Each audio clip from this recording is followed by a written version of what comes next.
بہاؤالدین ہیں والد گرامی مولانا صاحب کے، اور پیچھے پیچھے 10-11 سال کی عمر کے مولانا روم چل رہے ہیں۔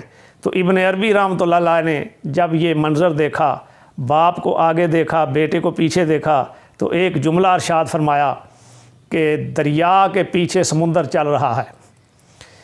تو یہ مولانا صاحب کے بچپن سے ہی اہل اللہ کو آنے والی زندگی کے اوصاف محسوس ہو رہے تھے۔ تو اللہ حاضل کے مختلف شہروں سے ہوتے ہوئے پوری فیملی مولانا صاحب کی وہ کونیا میں رہائش پذیر ہو جاتے ہیں، اور مولانا صاحب کے والد صاحب بہت زیادہ تربیت کا، تعلیم کا اہتمام فرماتے ہیں، اور 24 سال کی جب عمر ہوتی ہے مولانا روم رحمۃ اللہ علیہ کی، تو والد صاحب کا سایہ سر سے اٹھ جاتا ہے۔ زیادہ تر علوم مولانا صاحب نے دمشق اور حلب شہر میں حاصل کیے۔ تو مولانا صاحب کے بھی علم کا اتنا شہرہ ہو گیا کہ علم حدیث ہو، علم تفسیر ہو، علم فقہ ہو، معقولات منقولات، ہر قسم کے علم میں لوگ مولانا صاحب کی طرف رجوع کرتے، اور تعلیم و تدریس اور لوگوں کے مسائل کا جواب، یہ سارا دن معمولات رہتے۔ تو بہت زیادہ دور دور سے لوگ مولانا روم رحمۃ اللہ علیہ کے پاس علمی پیاس بجھانے کے لیے حاضر ہوتے۔ اسی دوران ایک واقعہ پیش آ جاتا ہے۔ حضرت شمس تبریز رحمۃ اللہ علیہ وہ کسی خاص مرد کی تلاش میں نکلتے ہیں ایک تاجر کے روپ میں، تو کونیا پہنچ جاتے ہیں۔ کونیا میں ان کی ملاقات مولانا روم رحمۃ اللہ علیہ کے ساتھ ہوتی ہے۔ پھر وہ کرامات کا بھی ظہور ہوتا ہے۔ مولانا صاحب پھر درس و تدریس چھوڑ دیتے ہیں، اور وہ ساری جو علمی مصروفیات تھیں وہ ساری ترک فرما دیتے ہیں، اور حضرت شمس تبریز رحمۃ اللہ علیہ کے ساتھ چل دیتے ہیں۔ کئی ماہ حضرت شمس تبریز رحمۃ اللہ علیہ کی صحبت میں گزارتے ہیں، چلا کاٹتے ہیں، شب بیداریاں ہوتی ہیں، تربیت ہوتی ہے۔ جب پھر ایک خاص وقت آتا ہے کہ روح بیدار ہو جاتی ہے، تو مولانا صاحب پھر وہ واعظ و نصیحت اور وہ فتویٰ نویسی اور وہ علوم و فنون تدریسی معاملات وہ سارے ترک کر دیتے ہیں، اور روتے رہتے ہیں، شب بیداریاں کرتے ہیں، کھانا پینا کم ہو جاتا ہے، سونا ختم ہو جاتا ہے، بستر اور تکیہ اٹھا دیتے ہیں۔ رات کو عشاء کے بعد 2 نفل نماز نیت لیتے ہیں، اور صبح تک وہ 2 نفل ادا کرتے ہیں، آنسو بہاتے رہتے ہیں۔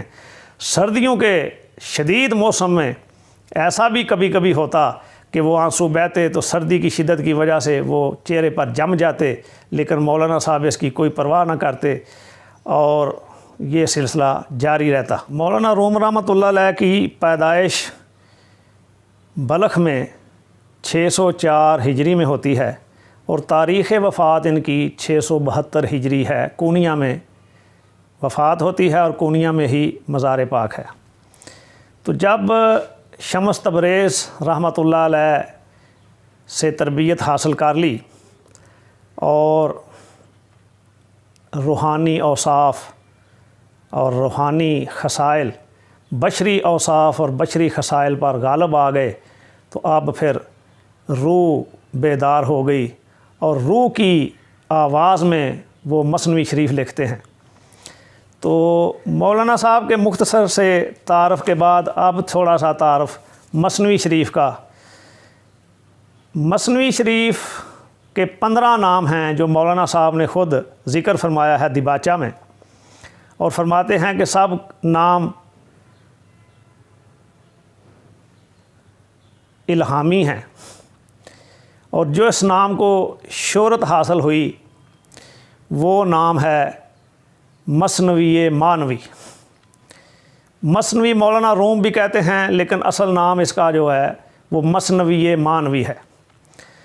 تو اب جب روح بیدار ہو گئی اور علوم و فنون کا ایک اور دروازہ کھل گیا، تو مولانا صاحب نے پھر وصول اللہ اور یقین بالحق کے اسرار کے بیان کے لیے اصول دین کی گہری باتیں لکھنی شروع کر دیں، اور وہ بشکل